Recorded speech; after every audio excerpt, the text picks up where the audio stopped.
नमस्कार दोस्तों, स्वागत है मेरे वीडियो में। आज हम जानेंगे मिर्गी के बारे में। तो मिर्गी के लिए प्राथमिक उपचार क्या करना है? अगर किसी को भी मिर्गी आ जाए तो सबसे पहले आप क्या कीजिएगा? सिर के नीचे कोई नरम चीज को रख देना है। सिर के नीचे आपको कोई नरम कपड़ा या कोई तकिया जो भी आपको अवेलेबल हो आसपास में वो रख दें। दूसरा चीज है टाइट कपड़ों को ढीला करना है। क्या करना है? टाइट कपड़ों को ढीला करना है। जो भी कपड़ा उसने टाइट पहना है, या तो जूता हो या अगर उसकी बटन कॉलर के पास की लगी हुई हो तो उसको आपको खोल देना है।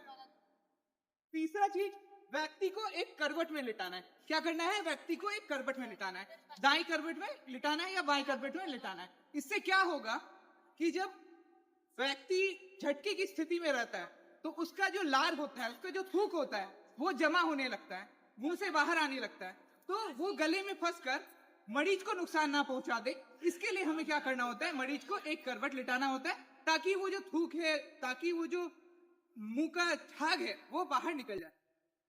तीसरा है दौड़े के समय को नोट करना। आपको क्या करना है? दौड़े के समय को नोट करना है। ये आपको देखना है, टाइमिंग देखना है, कितनी देर तक दौरा हो रहा है।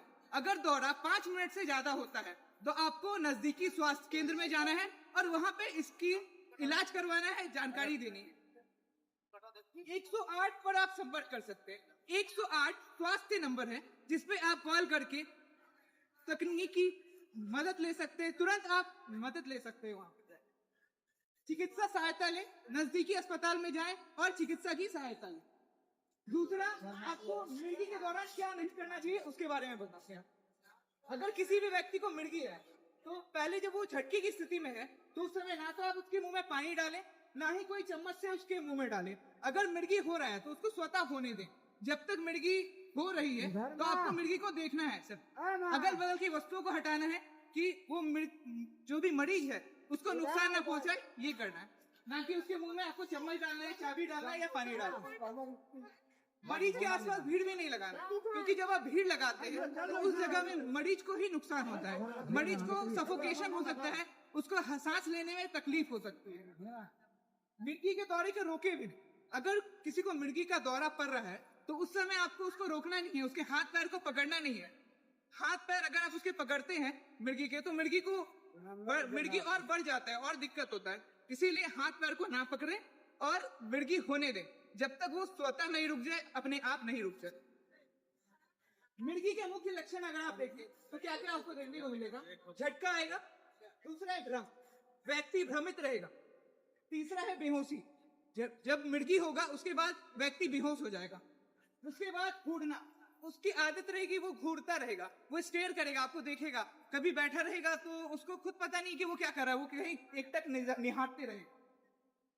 दूसरा है अनियंत्रित झटके। कभी कभी क्या होता है कि अनियंत्रित झटके आते हैं। ऐसे झटके जो कि बहुत ज्यादा नुकसानदायक होते हैं, ज्यादा तकलीफ पहुंचाते हैं मरीज को। कभी कभी सिर फट जाता है, कभी कभी क्या होता है मरीज की धड़कनें भी रुक सकती है।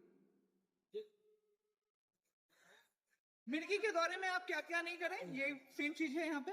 और दौरे आने से पहले क्या क्या आपको चेतावनी और संकेत देखने को मिलते हैं उसके बारे में बताते हैं।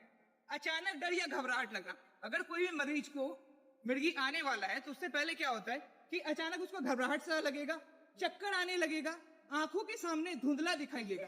क्या होगा? आंखों के सामने जो है धुंधलापन लगेगा, छाइयां टाइप की लगेगी। सामने जो है उसको अनक्लियर दिखेगा कुछ कुछ। हाथ पैर में कांपने लगेगा। हाथ पैर जो है क्या होगा? कांपने लगेगा। मरीज का जो हाथ पैर है वो अक्सर आपको कांपता हुआ दिखाई देगा। कुछ समय के लिए एकटक देखेगा और बोलते बोलते अचानक रुक जाना। कभी कभी क्या होता है मरीज क्या करता है, बोलते बोलते अचानक रुक जाता है और अगर आप उससे कुछ पूछो तो वो कुछ नहीं बताएगा, वो कोई जवाब नहीं देगा। तो आज के लिए हमने इतनी जानकारी दी आपको काफी हमने जानकारी दी है, इसलिए आप धन्यवाद।